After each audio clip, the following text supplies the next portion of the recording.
आज देश के युवाओं के हाथ में पत्थर है अध्यक्ष महोदय। विदिशा में धार्मिक कारणों पे एक स्कूल पे हमला होता है तो ये सोचने पे हम मजबूर हो जाते हैं कि देश किस मानसिकता से गुजर रहा है। कि आज देश की युवा से पूछा जाता है मंदिर जाओगे या मस्जिद। आए दिन देश के युवाओं के, देशवासियों के दिलो दिमाग में सांप्रदायिकता का जहर घोला जा रहा है। सरकार की जिम्मेदारी है कि वो जॉब क्रिएशन करे और युवाओं को जॉब सिक्योरिटी भी दे। आदरणीय प्रधानमंत्री जी को चिट्ठी लिखकर देश की सामाजिक स्थिति पर एक चिंता जताते हैं, वो महज इत्तेफाक नहीं है।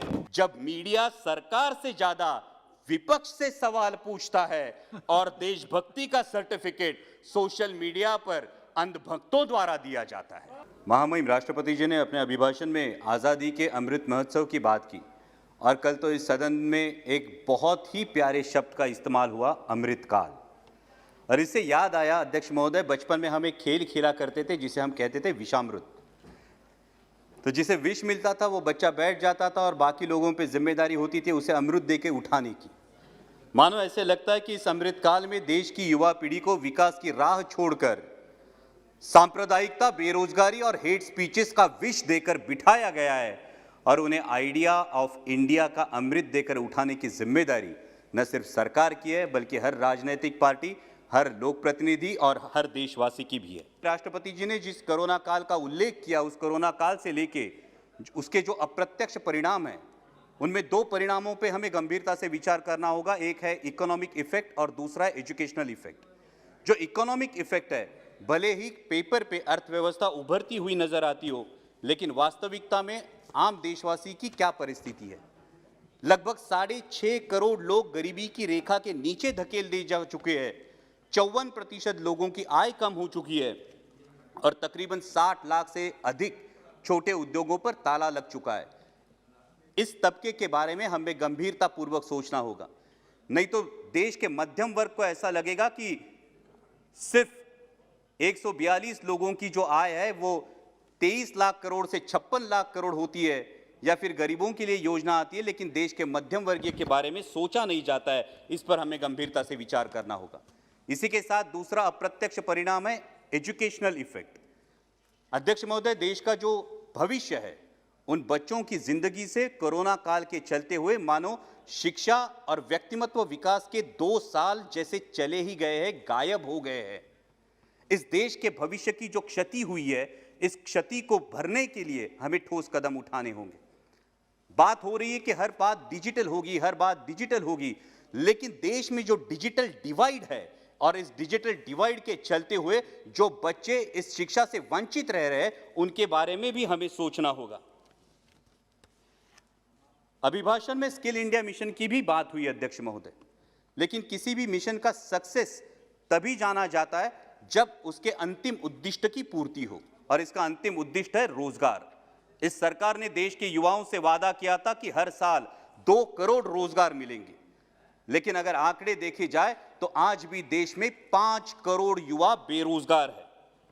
और इसी के लिए स्टार्टअप्स या मेक इन इंडिया के साथ मनरेगा की स्ट्रेंथनिंग और अर्बन वर्जन ऑफ मनरेगा जैसे विकल्पों पर विचार होना चाहिए, क्योंकि हमारे देश के युवाओं में एक प्रचंड ऊर्जा है और अगर इस ऊर्जा को हम सही दिशा में संचालित करना चाहते हैं तो सरकार की जिम्मेदारी है कि वो जॉब क्रिएशन करे और युवाओं को जॉब सिक्योरिटी भी दे। अध्यक्ष महोदय, राष्ट्रपति जी ने अपने अभिभाषण में और एक बात कही जिसे हम सबको गर्व है, वो है विश्व के सबसे बड़े लोकतंत्र की, और इस लोकतंत्र का चौथा स्तंभ है पत्रकारिता। 2014 में सत्ता ग्रहण करने के बाद आदरणीय प्रधानमंत्री जी ने कहा था, I quote, democracy will not sustain if we can't guarantee freedom of speech and expression, unquote. और वास्तविकता यह है कि वर्ल्ड प्रेस फ्रीडम इंडेक्स में अपना देश 180 देशों में 142वें 142nd आउट ऑफ 180 142वें पायदान पर खिसक गया है। मात्र 2020 में 67 पत्रकारों की गिरफ्तारियां हुई है और 200 पत्रकारों पे हमले हुए हैं। जिन पत्रकारियों की नौकरियां चली गई है उनकी गिनती तो अलग ही है। और अगर आज देश के मीडिया का सुर देखा जाए तो अध्यक्ष महोदय, देश के आम आदमी के जहन में यह सवाल उठना लाजमी है कि लोकतंत्र के इस चौथे स्तंभ को क्या निष्पक्ष रूप से अपनी पत्रकारिता करने की आजादी है या नहीं? जब हम आर्थिक सुरक्षा विषयक और शारीरिक सक्षमता की और सशक्तता की बात करते हैं तो यह सवाल भी उठता है कि क्या देश मानसिक सशक्तता की ओर बढ़ रहा है या नहीं?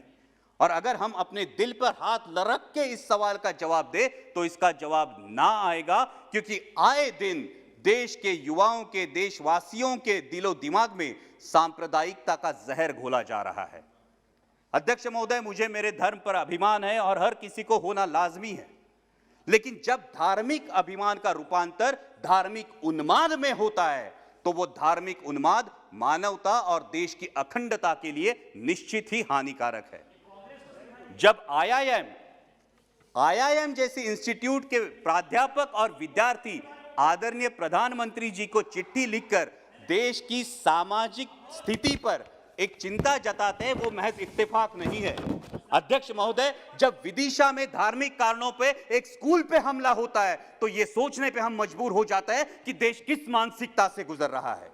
आज देश के युवाओं के हाथ में पत्थर है अध्यक्ष महोदय, लेकिन युवाओं को बताने की जरूरत है कि इस पत्थर का उपयोग रचनात्मक निर्माण के लिए किया जाना चाहिए, ना कि किसी पर फेंकने के लिए। क्योंकि किसी पर अगर पत्थर फेंका जाए तो न सिर्फ शरीर लहूलुहान होता है बल्कि देश की अखंडता भी लहूलुहान होती है। दुर्भाग्य की बात है अध्यक्ष महोदय कि आज देश की युवा से पूछा जाता है मंदिर जाओगे या मस्जिद, कल पूछा जाएगा मंदिर या चर्च, परसों पूछेंगे मंदिर या गुरुद्वारा, लेकिन एक दिन देश का युवा जवाब देगा अजी मंदिर, मस्जिद, गुरुद्वारा, चर्च सब छोड़िए, पहले रोटी की बात कीजिए, पहले रोजगार की बात कीजिए, पहले देश के विकास की बात कीजिए। क्योंकि अध्यक्ष महोदय, मैंने किस जाति में, किस पंथ में, किस प्रांत में, किस धर्म में जन्म लिया, इसका न्यूनगंड या अहंभाव पालने से अच्छा होगा कि मैं मेरे कर्तृत्व से मेरे व्यक्तित्व को ऐसे ऊंचाइयों पर ले जाऊं कि मुझ पर मेरी जाति को, मुझ पर मेरे पंथ को, प्रांत को, धर्म को और अंतिमतः मेरे राष्ट्र को भी गर्व महसूस हो। और जब ऐसा होगा तभी अमृतकाल का अमृत हर देशवासी के जीवन तक पहुंचेगा। और अंत में अध्यक्ष महोदय इतना ही कहूंगा, इस अमृतकाल में देश उस दौर से गुजर रहा है, इस अमृतकाल में देश उस दौर से गुजर रहा है जब मीडिया सरकार से ज्यादा विपक्ष से सवाल पूछता है और देशभक्ति का सर्टिफिकेट सोशल मीडिया पर अंधभक्तों द्वारा दिया जाता है। फिर भी दिल में उम्मीद है, वैसा दिन आएगा, फिर भी दिल में उम्मीद है, वो दिन भी आएगा जब देश का युवा जाग जाएगा और सांप्रदायिकता का ये ग्रहण छूटकर सर्वसमावेशकता का सूरज निकलेगा। तभी आइडिया ऑफ इंडिया का उजाला देश भर में फैलेगा, आइडिया ऑफ इंडिया का उजाला देश भर में फैलेगा। धन्यवाद। जिसकी मोल नहीं है वो अमोल है।